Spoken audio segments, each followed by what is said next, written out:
ఉన్నటువంటి ఈయన యామర్తి సుబ్బారావు. యామర్తి సుబ్బారావు ఇతను వృత్తి డ్రైవింగ్. గత 5 సంవత్సరాల నుంచి సజ్జల భార్గవ్ దగ్గర, అంటే మా సోషల్ మీడియా యొక్క హెడ్ గా పనిచేసిన సజ్జల భార్గవ్ ఇప్పుడు అతని మీద అనేకమైన కేసులు పెట్టినటువంటి సజ్జల భార్గవ్. ఆయన గురించి మీకు ప్రత్యేకంగా చెప్పవలసిన అవసరం లేదు. ఆయన దగ్గర 5 సంవత్సరాల నుంచి డ్రైవర్ గా పనిచేస్తున్నాడు. ఆ తరువాత ఆయన మీద ఈ కూటమి ప్రభుత్వం అధికారంలోకి వచ్చిన తర్వాత ఆయన మీద అనేకమైనటువంటి అసత్యపు కేసులు, ఫాల్స్ కేసులు పెట్టి ఆయన్ని అరెస్ట్ చేయాలని ప్రయత్నం చేస్తున్న విషయం మీ అందరికీ తెలుసు. దానిలో భాగంగానే హైకోర్టు, సుప్రీంకోర్టుకి వెళ్లి సజ్జల భార్గవ్ ప్రొటెక్షన్ కూడా తీసుకున్నారు. అరెస్ట్ చేయడానికి వీల్లేదనే ప్రొటెక్షన్ కూడా తీసుకున్నారు. నిన్న సుప్రీంకోర్టులో కూడా వాదనలు జరిగాయి. ఆయన ఆల్రెడీ ప్రొటెక్షన్ లో ఉన్నాడు, అరెస్ట్ చేసే పరిస్థితి లేదు అనే విషయం కూడా తేట తెల్లవిగా ఢిల్లీ వేదికగా సుప్రీంకోర్టులో కూడా ఆర్గ్యుమెంట్స్ జరిగాయి.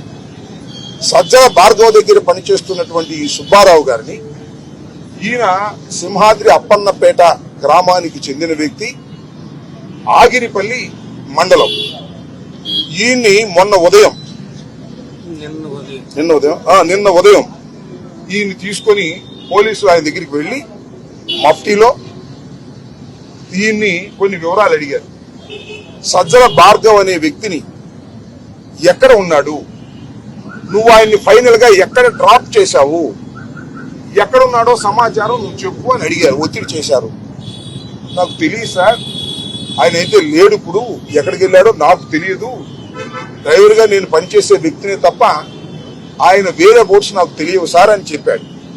ఇదే విషయం పోలీస్ స్టేషన్ లో చెబుతూ రమ్మని ఆయన్ని ఒక బండి మీద ఎక్కించుకొని, ఆ ఇద్దరు కానిస్టేబుల్స్, మఫ్టీలో ఉన్న కానిస్టేబుల్స్ ఇద్దరు ఎక్కించుకొని మధ్యలో కూర్చోబెట్టుకొని విజయవాడ తీసుకొచ్చి ఆంధ్ర హాస్పిటల్ దగ్గరికి వచ్చిన తర్వాత ఈయనకి మంకీ క్యాప్, ఒక ముసుగు వేసి కళ్ళు కనపడుకోకుండా చేసి అక్కడ నుంచి కొంత దూరం తీసుకువెళ్లి ఒక అపార్ట్మెంట్ లో, లిఫ్ట్ లో, అపార్ట్మెంట్ ఎలా చెప్పగలుగుతున్నా అంటే ఒక లిఫ్ట్ లో తీసుకువెళ్లి ఒక గదిలోకి వెళ్లిన తర్వాత ఆ గదిలో ఆయన మంకీ క్యాప్ తీసేశారు.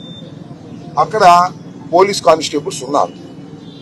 దాంతో పాటు ఇంకా 3 ఉన్నారంట, ఎవరో నిందితులు లాంటి వాళ్ళు, ఇలా పట్టుకొచ్చిన వాళ్ళు. ఈయన్ని చిత్రహింసలుగా చేశారు. నిన్నంతా కూడా విపరీతంగా కొట్టారు. సుమారు 2-2:30 దాకా కొట్టి కాళ్ళ మీద, చేతుల మీద నడవలేనటువంటి పరిస్థితిలో ఉన్నాడు. కొట్టి మళ్ళా 2:30 తర్వాత మళ్ళా ముసిగేసి తీసుకొచ్చి, అంటే ఏ ప్లేస్ ఉందో చెప్పడానికి ఇతనికి అర్థం కాకుండా ఉండే విధంగా తీసుకొచ్చి మళ్ళా ఆంధ్ర హాస్పిటల్ దగ్గర వదిలేసి వెళ్లిపోయాడు. చావు బతుకుల మీద ఉంటే బంధువులు వచ్చి వారిని తీసుకువెళ్లి హాస్పిటల్లో ట్రీట్మెంట్ చేయడానికి హాస్పిటల్లో జాయిన్ చేస్తే మళ్ళీ తెల్లారిగట్ట బెడ్ లేవని తిప్పి పంపించేశారు. ఇన్ని దెబ్బలు తగిలినా కూడా. దీన్ని విచారణ చేయమని కమిషనర్ ఆఫ్ పోలీస్ కి వారి చేత కంప్లైంట్ ఇప్పించేందుకు మేము వచ్చాం. ఇది చాలా దారుణమైనటువంటి అంశం. పోలీసు వారు సజ్జల భార్గవ్ ని పట్టుకోవడం కోసం విచారణ చేయవచ్చు, తప్పులేదు. సజ్జల భార్గవ్ ని పట్టుకునే అవకాశం కూడా లేదు, ఎందుకంటే court has given a protection.